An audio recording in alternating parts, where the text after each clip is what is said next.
Good morning, students of class 10. I am G.K. Singh from RP Public School, Mohammed. Today our subject is physics and I am going to describe you a reflection of light. Already we are aware of the fact that light is a form of energy and it is in form of electromagnetic wave. Propagation of light is a state.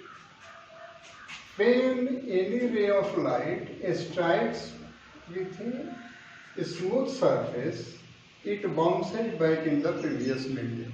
And this phenomenon is called a reflection of light.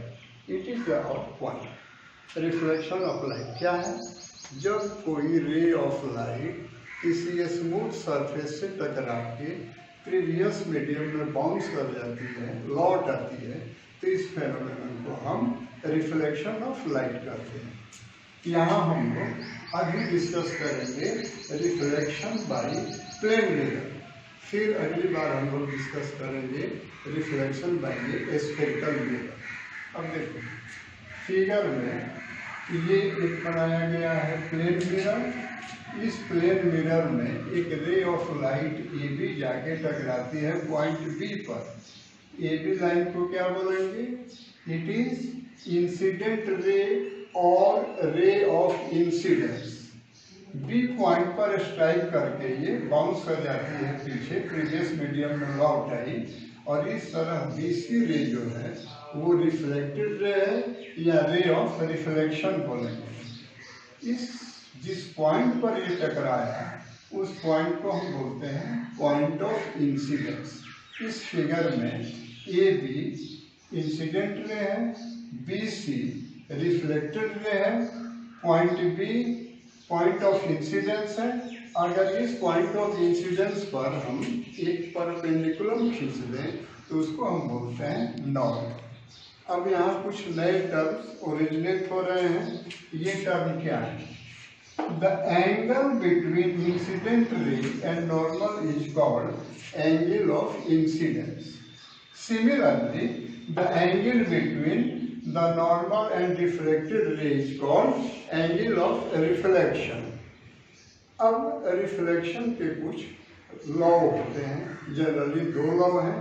ये law हम समझेंगे, ये दोनों mirror के लिए applicable है। चलो, या वो स्फेरिकल मिरर हो, दोनों मिरर में ये लॉ ऑफ रिफ्लेक्शन ये अप्लीकेबल होगा। First law, the ray of incidence, the ray of reflection and the normal lie in the same plane at the point of incidence. Do follow this? समझ में आ गया होगा। ये एक ही प्लेन में होंगे, इंसिडेंट रे, रिफ्लेक्टेड रे और normal एक ही प्लेन में होंगे और ये पॉइंट ऑफ इंसिडेंस पर मिल रहे हैं। दूसरा लॉ है the angle of incidence and angle of reflection are always equal. ये दोनों एंगल इक्वल होंगे। ये दो हमारे प्रोमिनेंट लॉज हो गए। स्टूडेंट्स, आप ज्योमेट्री में पढ़े होंगे, ये जो एंगल हुआ एंगल ऑफ इंसिडेंस का कम्प्लीमेंट्री हुआ और ये एंगल क्या हुआ? एंगल ऑफ रिफ्लेक्शन का कम्प्लीमेंट्री हुआ। If the angle of incidence is just equal to angle of reflection, guaranteed complements of both the angles will be equal. इस तरह से ये एंगल हम इसको इंडिकेट करते हैं। A is complementary angle of incidence, angle PBC is complementary angle of reflection. These angles will also be equal. इस तरह हम देख रहे हैं रिफ्लेक्शन के नियम से angle 1 is equal to angle 2 and angle 3 is equal to angle 4। ये रिफ्लेक्शन का नियम हुआ। अब देखो, यहाँ हमने मिरर लिया है। ये मिरर प्लेन मिरर है, स्मूथ है, रेगुलर है। यहाँ जो रिफ्लेक्शन हो रहा है वो रेगुलर रिफ्लेक्शन हो रहा है। वाटर सरफेस, अगर स्टिल वाटर सरफेस है, वहाँ से भी रेगुलर रिफ्लेक्शन होगा। दीवार से भी रिफ्लेक्शन होता है। कोई भी शाइनिंग सरफेस हो, स्मूथ सरफेस हो, वहाँ से रेगुलर रिफ्लेक्शन होगा।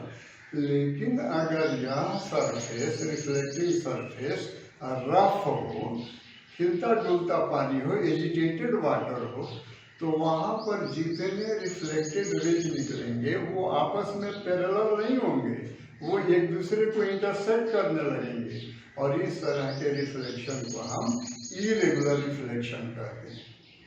अब हम लोग बारी बारी से नोट करेंगे इस regular reflection like plane mirror में होता क्या है।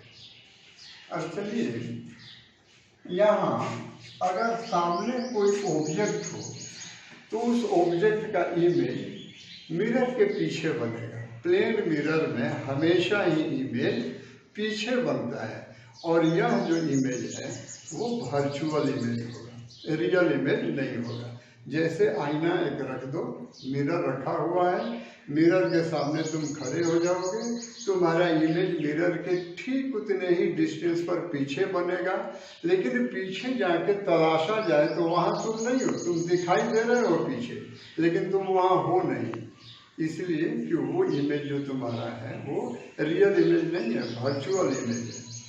तो सवाल उठ गया कि इमेज कितने तरह के होंगे। याद रखना, इमेज हमेशा दो तरह के होते हैं, रियल इमेज और वर्चुअल इमेज। जब मिरर से रिफ्लेक्शन के बाद या किसी रिफ्लेक्टिंग सरफेस से रिफ्लेक्शन के बाद अगर वो रिफ्लेक्टेड रेज रियली इंटरसेक्ट करते हैं तो वो इमेज मिरर के इन फ्रंट बनता है और उसको रियल इमेज कहते हैं। लेकिन जब इन्हीं रेज को बैकवर्ड प्रोड्यूस करें और वो वर्चुअली इंटरसेक्ट करें तो इस कंडीशन में वर्चुअल इमेज बनेगा, जो हमेशा मिरर के पीछे बनता है। रियल इमेज को हम स्क्रीन पर ऑब्टेन कर लेंगे, लेकिन वर्चुअल इमेज को हम स्क्रीन पर ऑब्टेन नहीं कर पाएंगे, किसी कीमत पर पीछे हम ऑब्टेन नहीं कर पाएंगे। रियल इमेज हमेशा ही इरेक्ट होगा, लेकिन रियल इमेज हमेशा इन्वर्टेड होगा और वर्चुअल इमेज हमेशा इरेक्ट होता है। अब हम लोग आगे बढ़ेंगे और देखेंगे कि प्लेन मिरर से रिफ्लेक्शन में कौन कौन सी मेन घटनाएं होती हैं। तुम एक मिरर के सामने खड़े हो जाओ और ऑब्जर्व करो। पहली बात, मिरर के इन फ्रंट जितने डिस्टेंस पर तुम खड़े हो, मिरर के ठीक पीछे उतने ही डिस्टेंस पर तुम्हारा इमेज बनेगा। पहली बात क्या सीखा तुमने? ऑब्जेक्ट का डिस्टेंस मिरर से जितना है, इमेज का डिस्टेंस ठीक उतना ही होगा। Distance of image is always equal to distance of object from the mirror. पहली बात। दूसरी बात, प्लेन मिरर से अगर रिफ्लेक्शन हो रहा है तो इमेज का हाइट वही होगा जो ऑब्जेक्ट का हाइट है। तुम्हारी लंबाई जितनी है तुम्हारी इमेज की लंबाई भी उतनी ही होगी। तीसरी बात, वर्चुअल इमेज इरेक्ट बनेगा। तुम्हारा अगर सिर ऊपर है तो तुम्हारी इमेज का भी सिर ऊपर होगा। तुम्हारा लेग नीचे है, तुम्हारी इमेज का लेग भी नीचे होगा। लेकिन एक गड़बड़ी हो जाती है, लेटरल इन्वर्शन होगा। तुम्हारा राइट पोर्शन इमेज में लेफ्ट दिखाई देगा और लेफ्ट पोर्शन राइट दिखाई देगा। इसको हम कहते हैं लेटरल इन्वर्सन। एग्जाम्पल देखो, अगर हम बीच में मिरर रख दें और एक लेटर बी लिखें तो इसका इमेज हमको इस तरह से दिखाई देगा, मतलब लेटरल इन्वर्सन। यहाँ जो राइट में हम देख रहे हैं यहाँ लेफ्ट में होगा और यहाँ जो लेफ्ट में देख रहे हैं यहाँ राइट में हो जाएगा। Same is the condition with your face.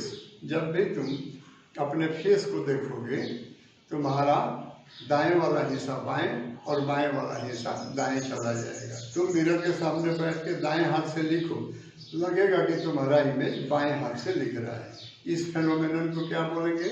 Lateral inversion. Plane mirror के रिफ्लेक्शन में इरेक्शन होता है, इमेज इरेक्ट बनेगा लेकिन लेटरली इन्वर्ट होगा, वर्टिकली वो इन्वर्ट नहीं होगा।